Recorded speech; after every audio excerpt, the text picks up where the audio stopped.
you please turn off the flash. I also want to welcome you to the only air-conditioned room in the house. We're going to give you the full 19th century experience of the rest of the house. So I always like to tell people as it starts warming up that if you're tired and you're hot and you want to stay in the air conditioning, you better be thinking up some questions. I'll do my introduction in here and give you a good history of the house, but the only way you get to stay in here is if you come up with some questions. So, just saying. Having said all that, I know some people are concerned we stick to half hours, so your choice. In any case, my name's Heather. I'll be giving you a tour. And again, want to welcome you to the Manigault house. This house was built by Manigault back in 1803. Now, judging by the size and scope of this house, you can tell he had some money, but the family didn't start off that way. Joseph's great-grandfather was a penniless French Huguenot when he arrived here in Charleston sometime between 1685 and 1695, when there was a wave of about 1,500 French Huguenots that came to Charleston to escape religious persecution in Europe. Now, he, over the course of his lifetime, had several businesses, brandy distilleries, boarding houses, various mercantile trade businesses, but it was his son who took what he started and really expanded it. He became a very wealthy merchant. He also started purchasing rice plantations. And if you learn anything about the Low Country history, you learn that rice was king here in the Low Country, particularly during the 18th century. It created a number of very wealthy families, and the Manigaults were one of them. Within one generation, they became one of the wealthiest families in British North America. So when Joseph acquired this property in 1802, he had the money to build this gorgeous home. He asked his brother Gabriel to design it for him. Now, Gabriel was not a professional architect. He never studied or practiced architecture as a profession. He learned strictly through reading and observation. It was a hobby for him, but he's actually quite good at it. He is responsible for several buildings here in Charleston, including our current City Hall, which is down on the corner of Meeting and Broad Street. So Gabriel designed this house in the Robert Adams style of architecture, sometimes referred to at this time as Federal or Neoclassical style. Some characteristics of this style of architecture are things like the exterior tended to be very bold, masculine, the interior light and feminine, light and airy. We've got curves such as you see with the curve of the dining room wall at this end of the house, which is matched at the other end of the house with a curved porch. Also some of the neoclassical designs such as you see in the moldings up here near the ceiling. One of the big characteristics which kind of carried over from the Georgian style which preceded it was balance and symmetry. For instance, you all came through this doorway here. Obviously that's a working door. You'd have a little trouble going through this door here on this side of the fireplace. Notice there's no hardware there, no hinges, no doorknob. It's because it's a fake door. Balance and symmetry is so important. You wanted the balance of a door on either side of the fireplace, but if you didn't have the need for a closet or a doorway, you put a fake door because you had to maintain that balance. And we actually have two fake doors in the house. The other one we'll see upstairs. But you will notice that balance and symmetry is a sort of a common theme as we go through the house. Joseph and his wife Charlotte moved in and raised 8 children in this house, 7 boys, 1 girl. All of whom survived to adulthood. Pretty remarkable feat for the early 1800s. Joseph lived here until he died in 1843. His wife Charlotte sold the property in 1852. Now there were a couple owners in the ensuing decades until about 1920 when a car dealership bought the property. Now, word on the street was they were going to tear the house down and put a car lot here, which would have been really bad. But fortunately for us, the 1920s did mark the beginning of the preservation movement for historic homes here in Charleston, and there are 2 ladies who were instrumental in getting that movement going. They were able to purchase the house as a project, not to live in. They just wanted to save it, so they had to come up with the money to pay the mortgage and the property taxes. To do that, they did a couple of things. One was to sell off some of the outer portions of the lot, including the back corner over here, which they sold to Standard Oil, and they put up an Esso gas station there. So for a number of years, we actually had an Esso gas station in the backyard here, facing out on Meeting Street, and they used the lovely gate temple there in the back for tire storage and a restaurant. If you go into the gate temple and you look down on the floor on the left, you can still see the outline of the wall and the holes for the plumbing where the bathroom was in there.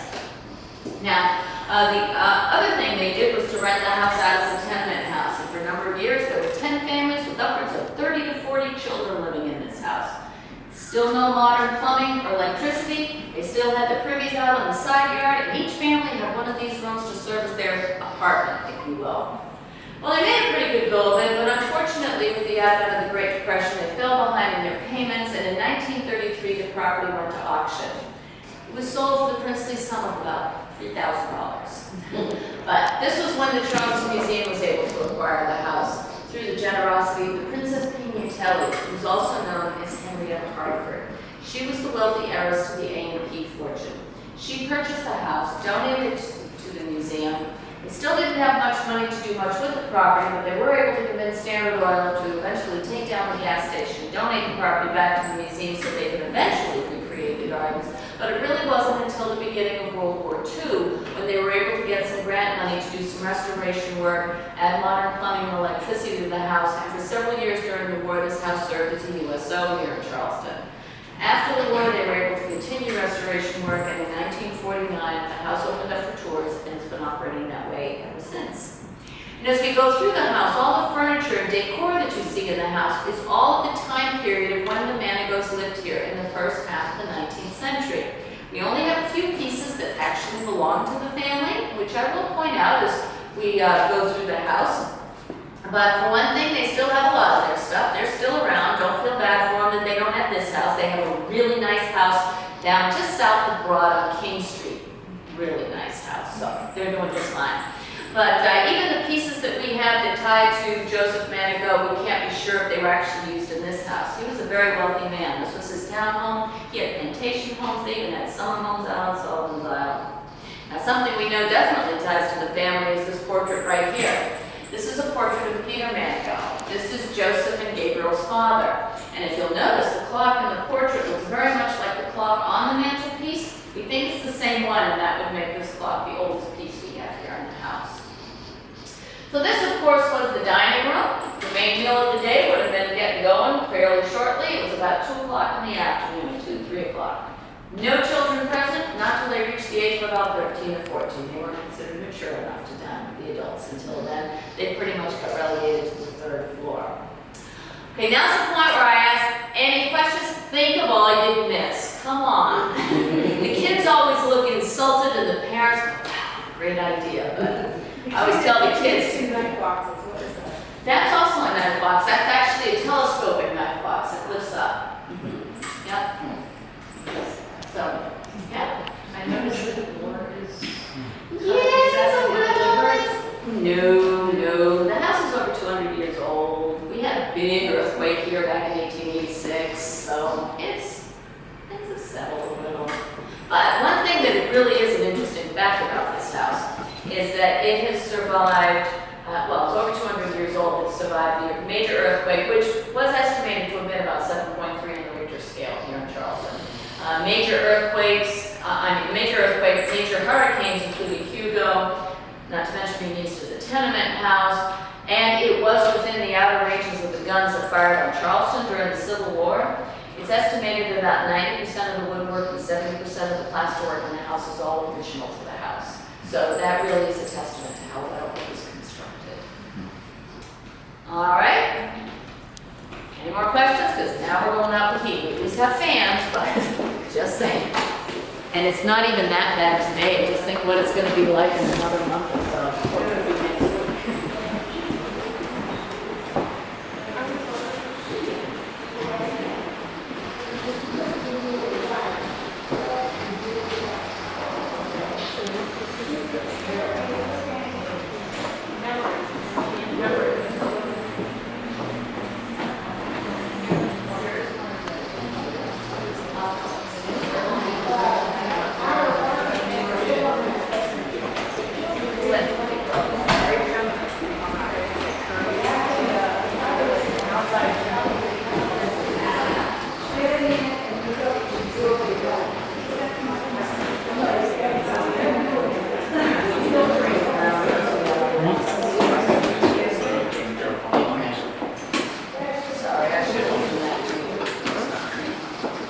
All right, here we have 2 distinct sides to the foyer.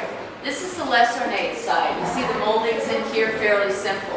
When we get around to this side of the foyer, you're going to see it's a lot more elaborate.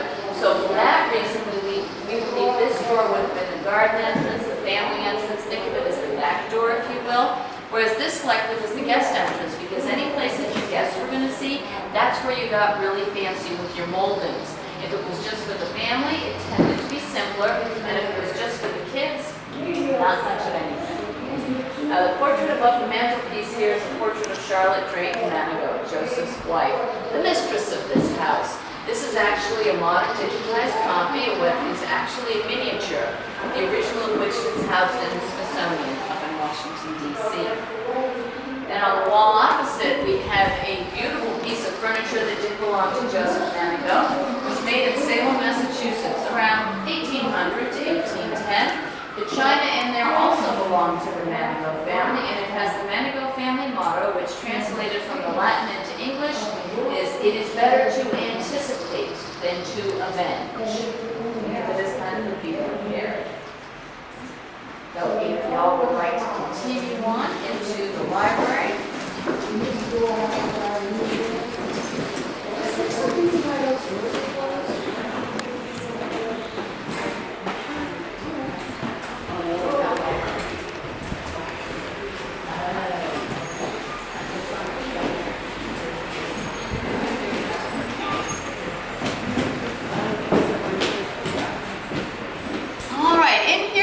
Joseph's library. This is where he would have conducted his business, and you'll notice the moldings in here are fairly simple. The doorway right over there would have been easy access from somebody coming off the porch, come in here, they could shut the doors off to the rest of the house. It wouldn't disturb the family when you had anyone coming to visit him on business. The beautiful piece of furniture that you see here is a Charleston-made piece, attributed to Robert Walker, a Scottish furniture maker here in Charleston. Made about the same time period as the Salem piece, around 1800 to 1810. Notice how tall it is. Remember that balance and symmetry thing I was talking about? Well, it's really tall to balance out with the high ceilings. We have the high ceilings here in Charleston because of the extreme heat. You have the high ceilings because heat rises, you get good placement of your doors and windows to get good cross ventilation. It's the best you're going to do for your air conditioning. You contrast that with the Salem-made piece that's out in the hallway. Well, that piece made in Salem, Massachusetts. Anybody here from up north? Really? Well, that's north enough. It gets cold in the wintertime. You want to have your ceilings lower so to keep the heat in. So that's just different, sort of regional style difference, if you will. The pictures on this table encompass some of the history of the house. We have some artwork here done by Charlotte. She was actually a pretty good artist. This picture that she did of the back of the house, and don't worry, you can look at this when you come on through, but the back of the house proved to be very helpful because if you look here, we've got the Esso gas station that was in the backyard, and this is what it looked like after they removed the gas station in 1937. They needed to rebuild the porch as well as the gardens, so that proved to be a good template. This was one of their plantation homes, and this is the view from the second-story porch up there. Neighborhood's changed a bit. This picture is really interesting because it's taken in the early 1920s from Meeting Street out here looking in this direction towards the house, and it's significant because it shows the kitchen house in the back.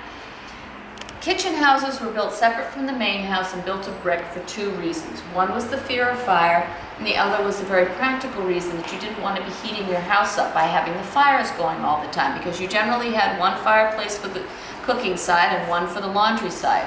Well, you didn't want to heat your house up in the summertime. Now, with that in mind, notice the dormers up here above the kitchen house. The slaves lived up there. Not too bad in the wintertime to be living above there, but imagine what it was like for them in the summertime, especially since they only had windows facing the interior portion of the lot, none facing the street, so there was no cross ventilation for them. These are the two ladies who saved the house in the 1920s. The Princess Pignatelli, who purchased the house from the museum in 1933. We have some pictures from the USO days, including this picture of some artwork done on the basement wall, believed to have been done by a serviceman back during the war. And then this picture in the bottom corner here, that's a picture of the cleaners that used to be right out front, and it was only removed in 1987. So the neighborhood's changed quite a bit in the last 25 years, too. The portrait in here is a portrait of Joseph Manigault as a relatively young man. This portrait was done when he was in his late 20s, and he has gray hair, not because he was prematurely gray, but because the young men at the time wanted to appear older and wiser, so they frequently powdered their hair to give themselves that air of age and respectability. Wisdom. Well, the original of this was done by Gilbert Stuart. Are there any Gone with the Wind fans here? All right, you remember India Wilkes in Gone with the Wind? The lady who played India Wilkes, Alicia Rhett, is the one who did this portrait. She was a Charleston art student when she was discovered, and they wanted a proper Charleston lady in the movie, and her parents had to be convinced to allow her to be in it because they didn't think it was proper for a Charleston lady to be in the pictures. And she only just passed away last year here in Charleston, the age I think was 98 years old. But anyway, she was obviously a very good artist. Now we are going to continue on through the next room, but what I'm going to do is describe it for you and then give you all a chance to look around here and go through so that you're not all crowded together, because you will see it's a small room. When you go in there, look up at the ceiling, you'll notice there's no crown molding in there. No moldings really to speak of whatsoever. Who do you suppose needs the room? Children. There you go. Music chamber. Children of the wealthy families would have been expected to be proficient in at least 2 musical instruments, and that's the room where they would have kept and practiced those musical instruments. Now the table in there, the music book on the table, as well as the oriental painting hanging above, all belong to the Manigault family. I invite you to look through there, and we'll meet on the fancy side of the foyer under the chandelier. Yeah, I'll take a chair.